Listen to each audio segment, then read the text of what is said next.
તો એ આ બધું છે શાસ્ત્રોમાં અને માયા આને જ કીધી છે એમ કે તમારી પાસે વ્યવહાર હસવાઈ જાય એટલું બધું હોય તો પછી ખોટી દોડધામ ન કરાય, માથાકૂટ ન કરાય, શાંતિથી પ્રભુ ભજન કરાય. પણ માણસ દોડ્યા કરે છે, એને જ માયા કીધી છે. કબીરે એને એક જગ્યાએ કીધું કે સાંઈ ઇતના દીજીએ જામે કુટુંબ સમાય, मैं भी भूखा ना रहूं और साधु न भूखा જાય. બરાબર, વ્યવહાર હસવાઈ જાય. પણ તમે તો એ પ્રમાણે નથી કરતા પાછા. એટલે મારી વાત અલગ છે, તું સમજ.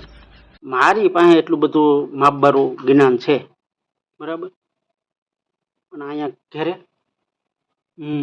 હા તો એ આપણે કાંદ આવે, જાઓ જાઓ, તકલીફ ત્યાં છે. અને ન જાય તો બીજા પ્રોબ્લેમ ઊભા થાય ને, શાંતિને બદલે અશાંતિ સર્જાય. વિટંબણા મોટી છે જિંદગીની.